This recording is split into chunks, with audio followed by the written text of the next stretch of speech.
విక్రమ్ గదిలో తన చిన్ననాటి ఫోటోని చూసి గుండె పగిలే నిజాలను తెలుసుకున్న రాధ అసలు ఇదంతా ఎలా జరగబోతుందనేది ఈ వీడియోలో తెలుసుకుందాం. ఇక దమయంతి అయితే ఇంట్లోకి వస్తున్న రాధని ఆపి ఇంట్లోకి కొత్త కొడలు రావాలంటే ఇంట్లో ముత్తైదువులు తనకి హారతి ఇచ్చి బొట్టు పెట్టి లోపలికి ఆహ్వానించాలి. కానీ ఇంట్లో ఎవ్వరికి కూడా నువ్వు ఇంటి కోడలు అవ్వడం ఇష్టం లేదు, ఎవ్వరికి నువ్వంటే నచ్చడం లేదు, నీకు ఇక్కడ ఎటువంటి అర్హత లేదు, ఎవ్వరు నిన్ను హారతి ఇచ్చి ఆహ్వానించరు అని అంటూ ఉంటుంది దమయంతి.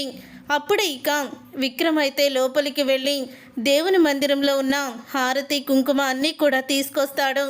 ఇక తీసుకువచ్చి స్వయంగా తనే రాధకి బొట్టు పెట్టి హారతి కూడా ఇస్తూ ఉంటాడు. ఇక హారతి ఇస్తూ ఉంటే అలాగా విక్రమ్ అది చూసి కోపంతో రగిలిపోతూ ఉంటుంది ప్రియా. ఏంటి మామ్ ఇదంతా అని అంటూ ఉంటుంది. అప్పుడే ఇక చెయ్యి పట్టుకొని తను నా భార్య, నా ఇంట్లో తనకి ఉండే హక్కు ఉంది అంటూ లోపలికైతే అడుగు పెడతారు. అలా రాధని పట్టుకొని చేత్తో లోపలికి వస్తూ ఉన్న విక్రమ్ని చూసి కోపంతో రగిలిపోతూ ఉంటుంది దమయంతి. అయితే అప్పుడే రాధ అలా చూస్తూ ఉండిపోతుంది విక్రమ్ వైపు. తర్వాత రాధని తన గదిలోకి తీసుకువెళ్తాడు విక్రమ్. గదిలోకి తీసుకువెళ్ళిన తర్వాత రాధ అయితే తల ఉంచుకొని ఉంటుంది తప్ప పైకెత్తి అసలు కూడా చుట్టుపక్కల ఏముంది అని ఏమీ కూడా చూడదు. అలా కూర్చొని బాధపడుతూ ఉంటుంది. బాధపడకు రాధ, మా వాళ్ళు కొన్ని రోజులకి నీతో బాగా మాట్లాడతారు అని అంటూ ఉంటాడు విక్రమ్. అయితే అప్పుడే ఇక విక్రమ్ మాటలకి రాధ అయితే మనం తప్పు చేశామేమో అని అనిపిస్తుంది అని అంటూ ఉంటుంది. తప్పు చేయలేదని చెప్పాను కదా, మళ్ళీ తప్పు చేశారంటావేంటి అని అనగానే మా అమ్మకి నేను పెళ్ళికి వెళ్తున్నానని చెప్పి వచ్చాను, పాపం మా అమ్మ నా గురించి ఎదురు చూస్తుందేమో అని అంటూ ఉంటుంది రాధ. మీ అమ్మగారు నీ గురించి ఎదురు చూడరు, ఎందుకంటే మీ అమ్మకి మనిద్దరం పెళ్లి చేసుకుందామని తెలుసు అని చెప్పేస్తాడు విక్రమ్. అది విని ఒకేసారి షాక్ అయిపోతూ ఉంటుంది రాధ. అయితే ఇక షాక్ అయిపోతూ ఏంటి మనమిద్దరం పెళ్లి చేసుకున్నామన్న విషయం మా అమ్మకి నువ్వు చెప్పేశావా అని అడుగుతూ ఉంటుంది విక్రమ్ని. అవును, నేను చెప్పేశాను. తనొచ్చి నా కాళ్ళు పట్టుకోబోయింది. మా రాధ ఎక్కడుందో మీకు ఖచ్చితంగా తెలుస్తుంది, చెప్పండి అంటూ నా కాళ్ళు పట్టుకుపోయేసరికి నేను నిజాన్ని చెప్పక తప్పలేదు అని విక్రమ్ అయితే అంటూ ఉంటాడు. తర్వాత ఇక విక్రమ్ అయితే నువ్వు కంగారు పడుకో, ఆల్రెడీ మీ నాన్నని విడిపించమని నేను రామలింగంతో చెప్పాను, రామలింగం ఖచ్చితంగా మీ నాన్నని విడిపిస్తాడు అని అంటూ ఉంటాడు విక్రమ్. అయితే మా నాన్నని విడిపించడమేమో కానీ నేను మాత్రం పెళ్లి చేసుకొని తప్పు చేశానేమో అని అనిపిస్తుంది అని బాధపడుతూ ఉంటుంది రాధ. తర్వాత ఈ విక్రమ్ అయితే తన డ్రెస్ చేంజ్ చేసుకొని భోజనం తీసుకొద్దామని రాధకి కిందకైతే వెళ్తాడు. అప్పుడే అందరూ కూడా భోజనం చేస్తూ ఉంటారు. అలా భోజనం చేస్తూ ఉండగా ఇక ప్లేట్లో భోజనం పెట్టుకుంటాడు విక్రమ్. అయితే నీ ఒక్కడికి మాత్రమే ఈ ఇంట్లో భోజనం ఉంది, ఇంకెవ్వరికి కూడా లేదు అని అంటూ ఉంటుంది వాళ్ళ అమ్మమ్మ. అయితే అప్పుడే ఇక విక్రమ్ అయితే నా భార్య నాలో సగభాగం, నేను తను సగం సగం షేర్ చేసుకుంటాము, మరి ఇంత దారుణంగా కఠినంగా ఎలా మారిపోయారు, ఒక ఆడపిల్ల విషయంలో ఇంత దారుణంగా ప్రవర్తిస్తున్నారా అని అంటూ ఉంటాడు విక్రమ్. దారుణంగా ప్రవర్తించింది నువ్వురా, మరి నీకనిపించలేదా ప్రియా విషయంలో నువ్వు ఎంత పెద్ద తప్పు చేశావో మమ్మల్ని అంటున్నావు అని అడుగుతూ ఉంటాడు రామచంద్రయ్య. అప్పుడే ఇక అంటూ ఉంటాడు విక్రమ్, నేను తప్పు చేయలేదు, నా నోరు తెరిచి ఎప్పుడు కూడా నాకు ప్రియ అంటే ఇష్టం, తనని పెళ్లి చేసుకుంటానని చెప్పలేదు. ఒక పక్క నేను మాట ఇచ్చానని నువ్వు, మరో పక్క నా మనవరాల్ని పెళ్లి చేసుకుంటే చూడాలని ఉందని అనారోగ్యంతో ఉన్న అమ్మమ్మ మీరందరూ నన్ను బలవంతం చేస్తేనే నేను ప్రియాని పెళ్లి చేసుకుంటానని చెప్పాను. అంతేకాని మీరందరూ కూడా మీ ఇష్టం వచ్చినట్టు మీరు ఊహించుకున్నారు. నేను ఎప్పటికీ కూడా ప్రియాని ఇష్టపడను, ప్రియా అంటే నాకు ఇష్టం లేదు అని అంటూ ఉంటాడు విక్రమ్. అయితే ఇక విక్రమ్ అన్న మాటలకి అప్పుడే ఇక ప్రియా అయితే కోపంగా అక్కడి నుంచి వెళ్ళిపోతుంది. ఇక రాధకి భోజనం తీసుకువచ్చి ఇక భోజనం అయితే తినిపిస్తాడు. అప్పుడే రాధ అయితే మీరు తిన్నారా అని అడుగుతూ ఉంటుంది. నువ్వు తిను, నేను తింటానులే అని అంటూ ఉంటాడు విక్రమ్. అప్పుడు ఇక రాధ అయితే తను భోజనం తినిపిస్తుంది విక్రమ్కి. అదంతా చూసి దమయంతి, అంటే వీళ్ళిద్దరూ నిజంగానే ప్రేమించుకొని పెళ్లి చేసుకున్నారా అని షాక్ అయిపోతూ ఉంటుంది.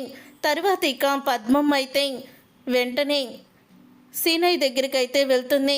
సీనయ్య దగ్గరికి వెళ్ళి మన రాధమ్మ ఎంత పని చేసిందో తెలుసాయ్యా అని అంటూ ఉంటుంది. ఏం చేసిందే రాధమ్మ, ఏమైంది రాధమ్మకి అని అడుగుతూ ఉంటాడు.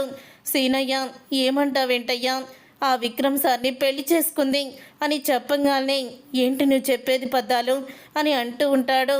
అవును, నేను చెప్పేది నిజమయ్యా. వాళ్ళ అమ్మా నాన్న సమక్షంలో రామచంద్రయ్య గారు కన్యాదానం చేస్తే రాధ మెడలో తాళి కట్టాడట. నాకు మొత్తం విషయాలు ఇప్పుడే తెలిసాయి అని అంటూ ఉంటుంది. స్నేహితురాలు పెళ్ళికి వెళ్తానని చెప్పి తను పెళ్లి బట్టలు వేసుకొని నా చేత పెళ్లి కూతురులాగా అలంకరించుకొని వెళ్ళిందయ్యా నా కూతురు. వెళ్ళి ఆ సార్ని పెళ్లి చేసుకుంది. ఇప్పుడు ఎవ్వరికి కూడా ఇంట్లో ఈ పెళ్ళి ఇష్టం లేదు. ఇష్టం లేకుండానే ఆ ఇంట్లో అడుగు పెట్టింది. దాని జీవితం ఎలా ఉంటుందో ఏంటో నాకు చాలా భయంగా ఉంది అని అంటూ ఉంటుంది పద్మ. భయపడకు పద్మ, మన రాధమ్మ ఇంట్లో సేఫ్గా ఉంటుంది, నువ్వు కంగారు పడుకో అని అంటూ ఉంటాడు. అదేంటయ్యా నువ్వు కూడా కంగారు పడడం లేదు అని అంటూ ఉంటే, కంగారు ఎందుకు, తన ఇంట్లోకి తనే కదా వెళ్ళింది అని అంటూ ఉంటాడు సీను. ఆ మాట విని ఒక్కసారే పద్మమ్మ అయితే ఏంటయ్యా నువ్వు చెప్పేది? అవును పద్మ, అసలు రాధమ్మ ఎవరనుకుంటున్నావు? రామచంద్రయ్య కన్న కూతురు, ఆ ఇంటి వారసురాలు అని చెప్పగానే ఇక పద్మమ్మ అయితే షాక్ అయిపోతూ ఉంటుంది. నువ్వు చెప్తుంటే నాకు అయితే చాలా షాకింగ్గా ఉంది అని అంటూ ఉంటుంది పద్మ. నేను చెప్పేది ముమ్మాటికి నిజం అని అంటూ ఉంటాడు. అప్పుడు ఇంకా ఆ మాట విని పద్మమ్మ అయితే ఇలా అంటూ ఉంటుంది, అంటే విక్రమ్ బాబు తన సొంత భావనమాట. అవునే, ఇన్ని రోజులు కూడా మన రాధమ్మ ఎక్కడి నుంచి వచ్చిందో అనుకున్నాము, కానీ గొప్పింటి నుంచే వచ్చింది. రామచంద్రయ్య గారి కూతురు. ఇప్పటి వరకు తను మనతో ఉంది. పెళ్లి చేసుకొని ఇప్పుడు మళ్ళీ తన పుట్టింటికే వెళ్ళిపోయింది. ఆ విషయానికి మనం సంతోషపడాలి, కానీ నిజం మాత్రం ఎవ్వరికీ చెప్పకు. చెప్తే రాధమ్మ ప్రాణాలకి ప్రమాదం అని అంటూ ఉంటాడు. సీనయ్య అయితే రాధకి నిజం చెప్పేసి తర్వాత ఇక భోజనం చేశాక తను కూడా రెడీ అవుదామని చెప్పి ఇక రెడీ అవుతూ ఉంటుంది.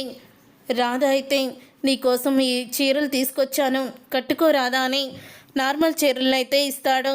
అప్పుడు ఇక చీర తీసుకోబోతూ ఉండగా పక్కకి తిరుగుతుంది.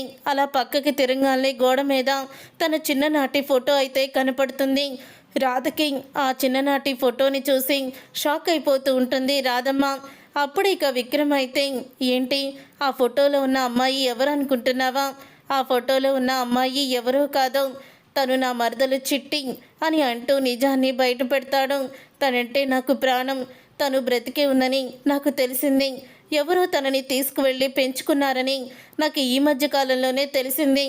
మా మావయ్య కూతురు చిట్టి బ్రతికే ఉందని తెలుసుకొని ఎంతో ఆనందపడ్డాను. ఎలాగైనా సరే తనని వెతికి పట్టుకొని వచ్చి మా మావయ్యకి అప్పచెప్పాలి అని విక్రమ్ అయితే అంటూ ఉంటాడు. అప్పుడు ఇక చిన్ననాటు వాళ్ళ నాన్నతో ఫోటో దిగిన ఆ ఫోటోని గుర్తు చేసుకొని, అంటే నేను సీనయ్య పద్మమ్మల కూతుర్ని కాదా, రామచంద్రయ్య కూతుర్నా అని షాక్ అయిపోతూ ఉంటుంది. నిజాల్ని తెలుసుకొని రాధమ్మ అయితే చూసారుగా ఫ్రెండ్స్, రాబోయే కథలో ఖచ్చితంగా ఇలాగే జరగబోతుంది. మరి ఇలాగే జరగాలని మీరు కోరుకుంటే తప్పకుండా వీడియోని లైక్ చేసి మా ఛానల్ని సబ్స్క్రైబ్ చేసుకొని పక్కనే ఉన్న గంట సింబల్పై ఆల్ అని క్లిక్ చేయండి. అప్పుడే మేము పెట్టే ప్రతి వీడియో మీరు మిస్ కాకుండా చూసేవచ్చు.